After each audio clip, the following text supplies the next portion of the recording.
Ignition sequence starts. 6, 5, 4, 3, 2, 1, 0. Liftoff. We have a liftoff.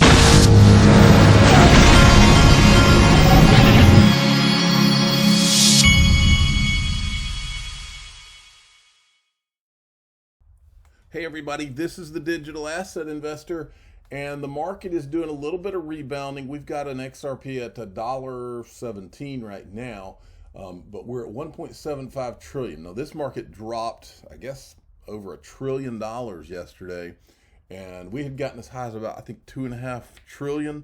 I've seen this, been to this rodeo before. You know, for me, it may be hard to believe, but the whole thing yesterday did not really faze me a whole lot, because I've seen this movie and I know where we are versus where we've been in the past. I was talking to somebody on the phone yesterday, as a matter of fact, and I was like, you remember, I can remember when we were in this market and it had gotten down to $100 billion total market cap.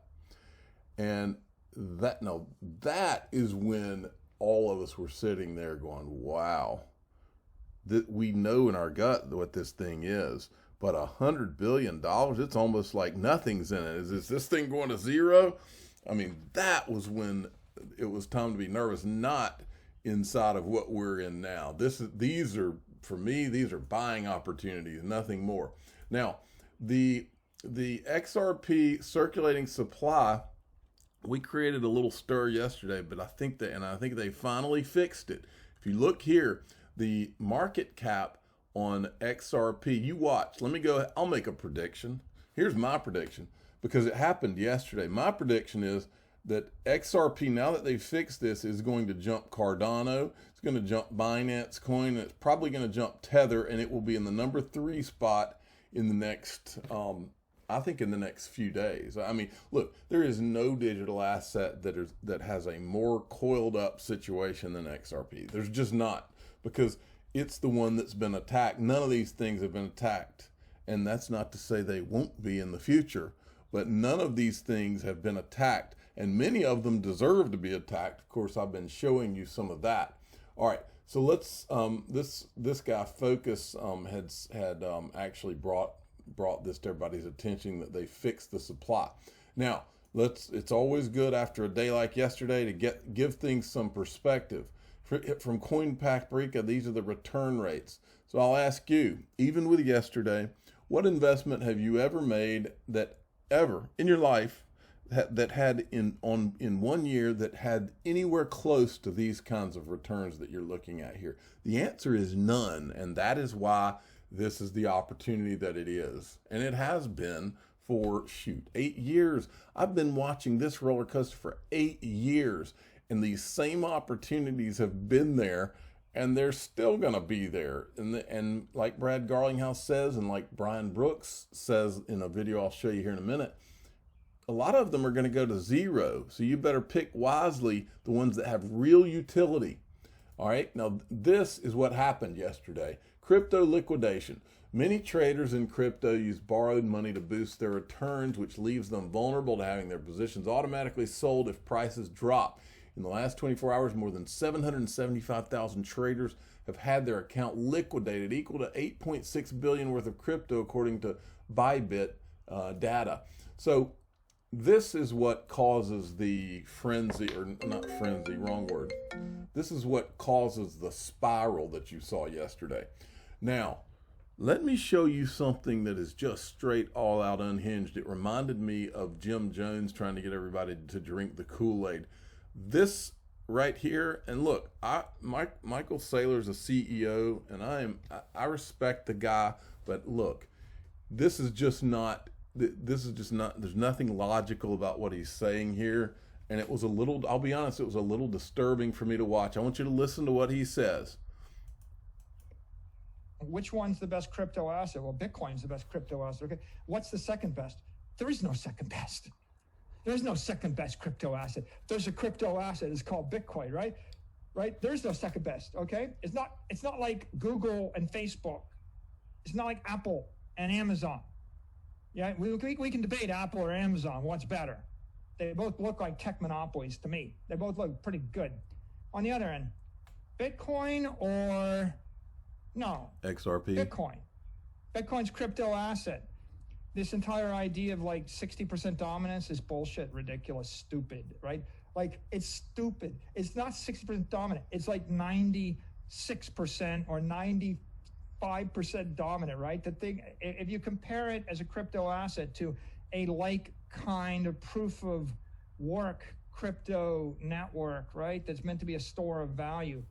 You know, you're lucky if you can scrape together 5% of other stuff in the last bucket. So there is no real competitor. Man, that is not going to end well for him. I have a bad feeling. And here's just one of the many reasons. This is Gary Gensler when he was teaching at MIT. I think Bitcoin could be susceptible to state actors. I think Let me go back because I had to increase the volume on that. I think Bitcoin could be susceptible to state actors.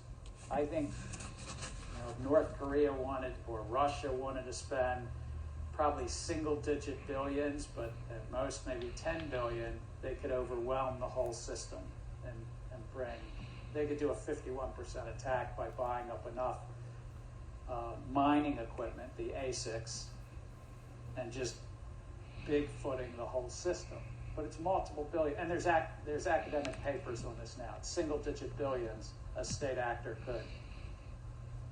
An individual wouldn't want to do it because you'd crush $110 billion market cap down to there. So, okay, I so think Bitcoin Gary Gensler knows the problems, but what Gary Gensler just said, that is the reason. That is the reason that Bitcoin will never be what changes your financials. It's not going to be a world reserve currency unless it's on the ledger.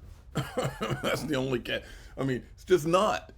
And this delusional talk is literally disturbing to me about, oh, there's nothing but Bitcoin. Now, do I think that Bitcoin is going to go up in value still? Do I think there's still room to run? Of course.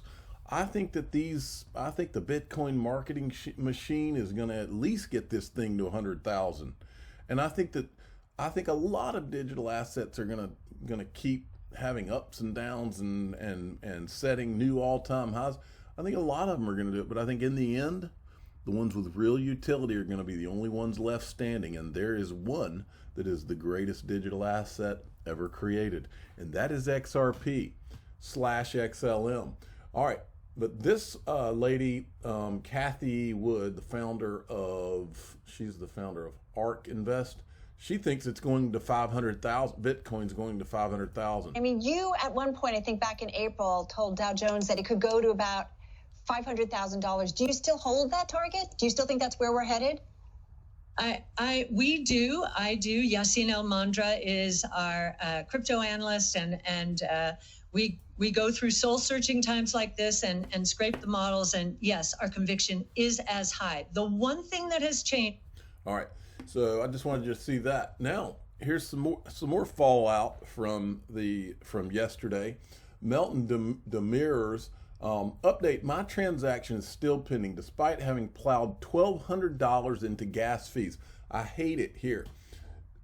Dip not bought. And the market punching me in the face and reminding me once again the blockchain compute is finite resource. No, what's punching you in the face is Ethereum and proof of work, because proof of work does not work. That's what's punching you in the face. And everybody knows it, folks. Everybody knows that this proof of work thing is not the end game. It's right here in your face. Look at the gas fees on that.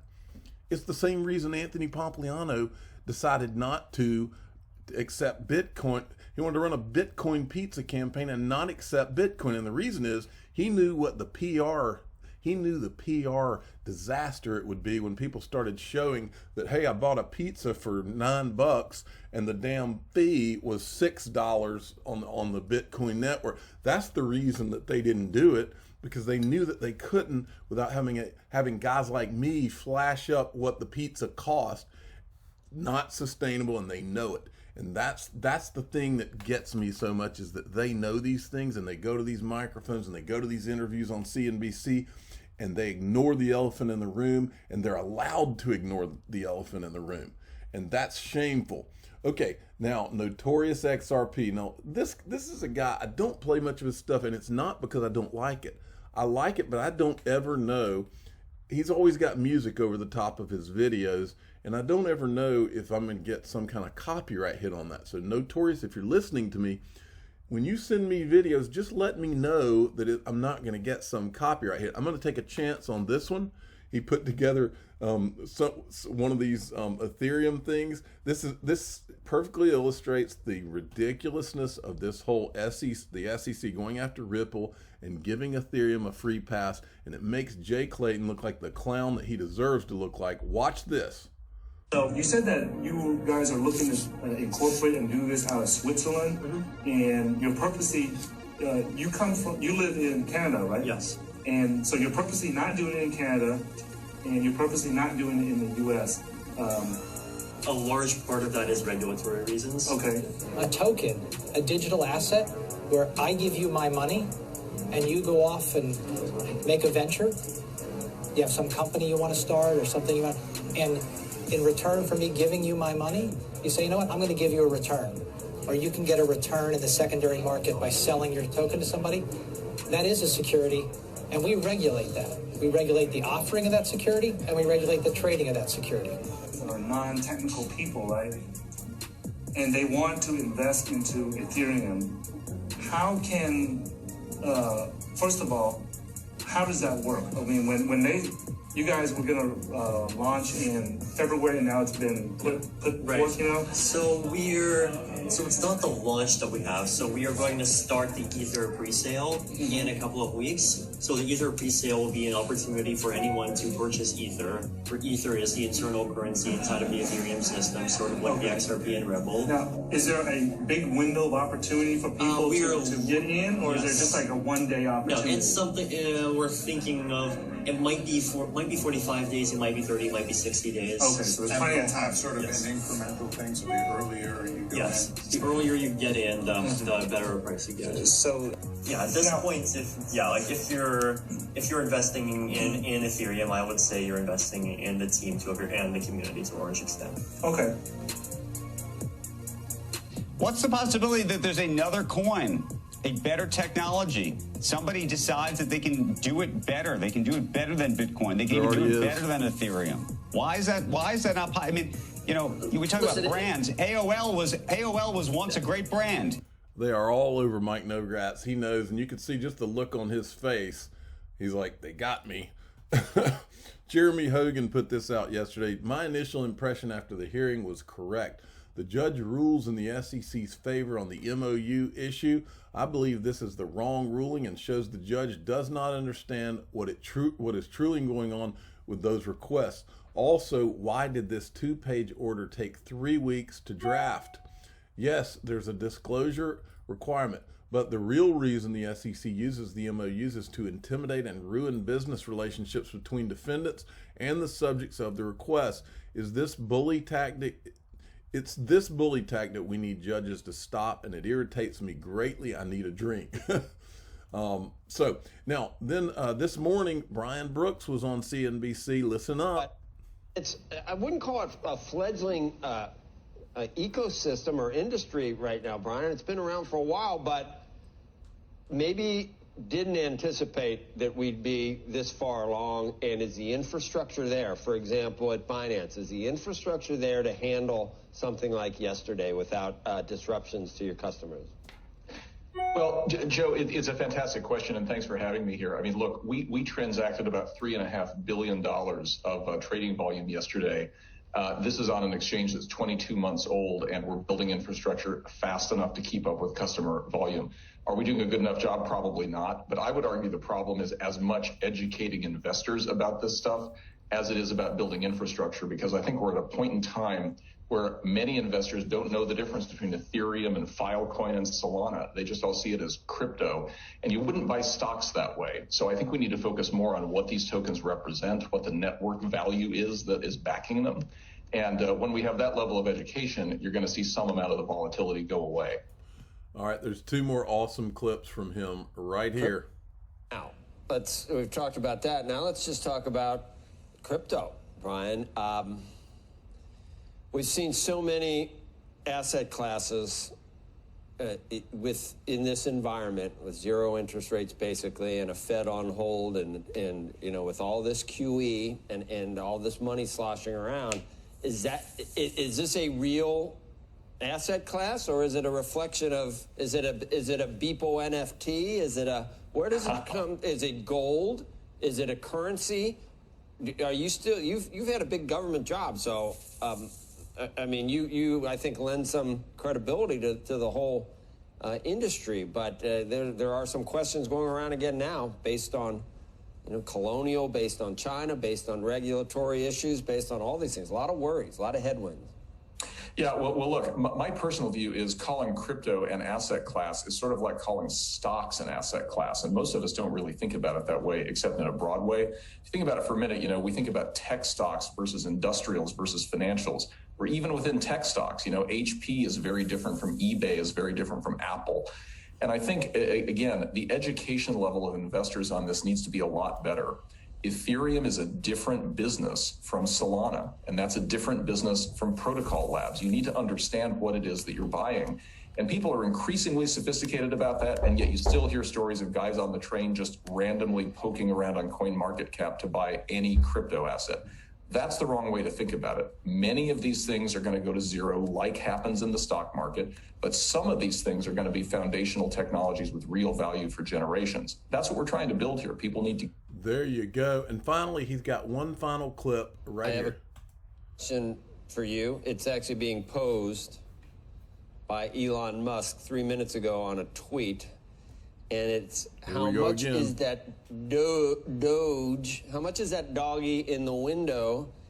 And then I think it says Cyber Viking. So could you just give us a quick rundown on exactly what that means? I'm sorry, I don't. But there's Dogecoin up. What's that? A nickel at this point, up 15% though. So this is something we're just going to have to live with. Every waking thought from Elon. In terms of Bitcoin and energy usage and everything else. And now his doggy. Well, look, I am excited to find the right moment to actually chat with Elon about his thesis of all of this, because he's one of the smartest guys in tech. But obviously his words are moving markets here, and so we need to be really careful about that. I've said before, Joe, that Dogecoin is interesting. I'm not going to question the value of it, because Cabbage Patch Kids had a lot of value and all kinds of collectibles have value. But I'm here because of the foundational financial technology being built, and I'm not sure that the Dogecoin blockchain is that. But clearly it's something a lot of people find value in, and I'm not going to question all of that.